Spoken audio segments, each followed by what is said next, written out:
बावजूद आप देखिए किस तरीके से वो रिपोर्ट कर रहे हैं, वहां से नहीं हट रहे हैं, वो पीछे की सारी चीजें दिखा रहे हैं, वो तबाही दिखा रहे हैं ईरान में किस तरीके से यूएस और इसराइल के द्वारा इनकी ऑयल रिफाइनरी पर मारा गया ताकि ईरान जो है वो पूरी तरीके से कदमों में गिर जाए। लेकिन कहते हैं ना कि जब कोई मरने मारने की कसम खाते तो फिर आप उसे कितना दबाने की कोशिश करिए।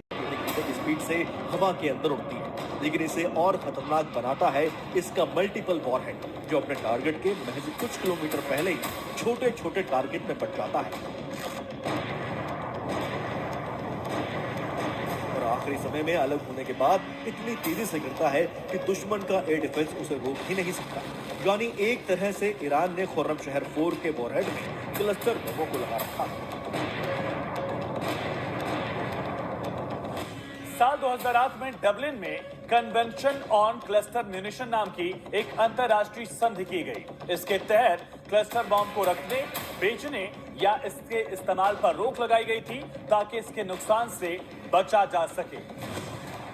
लेकिन मिडिल ईस्ट में चल रहे इस महाविनाशक युद्ध में ईरान इस बम का इस्तेमाल अपनी मिसाइल में कर रहा है। ईरान के क्लस्टर बम मिसाइल हमले से इजराइल भी करहा उठा है, क्योंकि ईरान का यह विनाशक न सिर्फ इजराइल के रिहायशी इलाकों को दहला रहा है, बल्कि ऐसी तबाही मचा रहा है जिसकी कल्पना इजराइल ने भी नहीं की थी, क्योंकि क्लस्टर बम मिसाइल खास तरह का हथियार है। इस वक्त इजराइल और अमेरिका परेशान है, वो है ईरान का उसका मिसाइल सिस्टम, उसका ड्रोन सिस्टम। ये एक एआई इमेज है, लेकिन हमने आपके लिए तैयार किया है।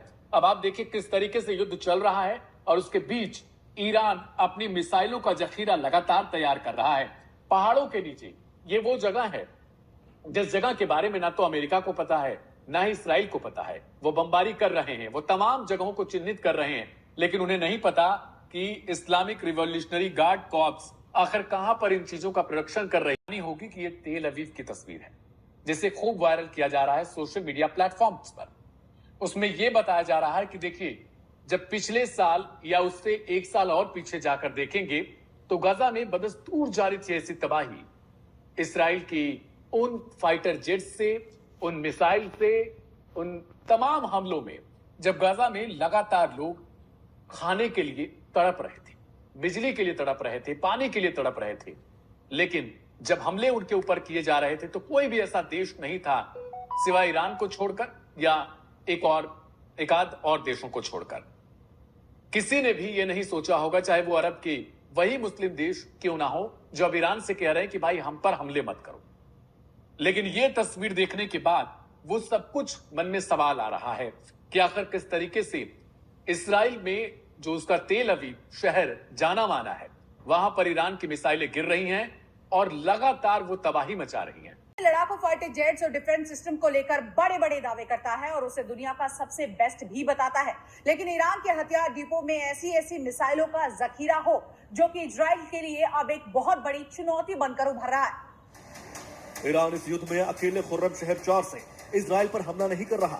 ईरान के पास बैलिस्टिक और क्रूज मिसाइलों का बड़ा जखीरा है और इसी का इस्तेमाल वो इस युद्ध में कर रहा है, जिसमें ईरान के पास 2000 किलोमीटर की रेंज वाली सेजिल है, 2500 से 3000 किलोमीटर की रेंज वाली खैबर मिसाइल है, जो कि 450 से 600 किलो वॉरहेड ले जा सकती है।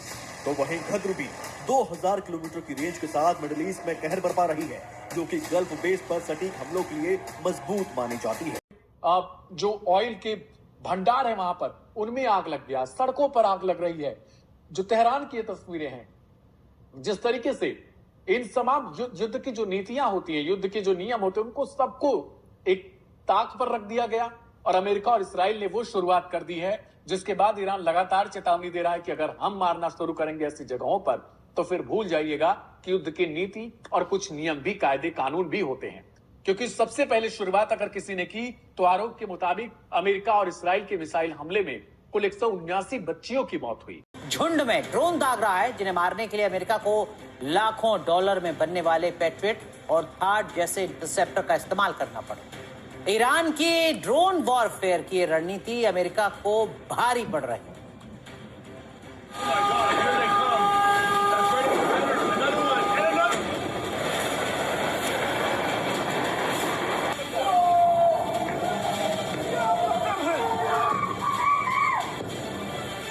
अमेरिका से जंग के दूसरे सप्ताह में दाखिल होते ही ईरान के तेवर और तीखे हो गए हैं। ईरान ने अपने आत्मघाती ड्रोन्स के बेड़े को जंग के मैदान में उतार दिया है।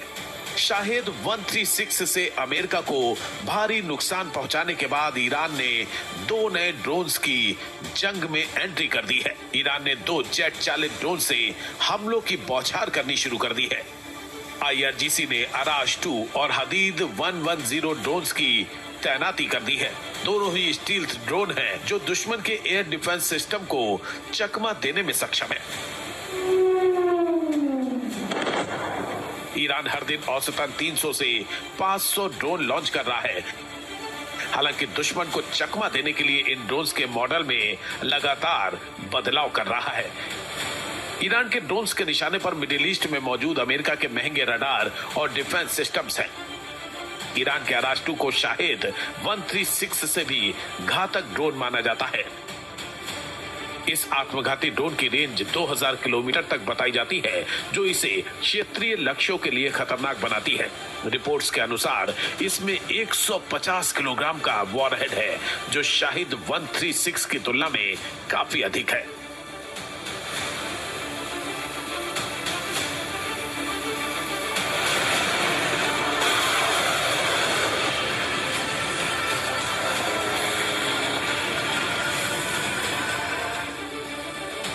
ये पिछले हिस्से में एक प्रोपेलर के साथ आता है और लॉन्च के समय इसे रॉकेट बूस्टर की सहायता मिलती है। ये खासतौर से सैन्य सुविधाओं और बुनियादी ढांचे को निशाना बनाने के लिए डिजाइन किया गया है। खबरों के मुताबिक ईरान की IRGC ने हमलों में पहली बार अराश 2 और हदीद 110 ड्रोन का इस्तेमाल किया है। हदीद 110 एक जेट चालित मानव रहित लड़ाकू ड्रोन यानी UAV है। इसे ईरान का सबसे तेज स्टील्थ ड्रोन माना जाता है, जिसकी गति 510 किलोमीटर प्रति घंटा से भी अधिक है और ये 30 किलोग्राम का वारहेड ले जा सकता है। इसे कॉम्पैक्ट वॉरहेड और कम दूरी की मारक क्षमता के साथ हवाई सुरक्षा को भेजने के लिए डिजाइन किया गया है। ईरान इन दोनों ड्रोन्स की मदद से अमेरिका और उसके सहयोगी देशों के सैन्य ठिकानों पर हमले कर रहा है। शायद 136 के साथ मिलकर ईरान के ये दोनों नए ड्रोन लगातार अमेरिका के डिफेंस सिस्टम को छका रहे हैं। इस बीच यूरेशिया ग्रुप के प्रमुख इयान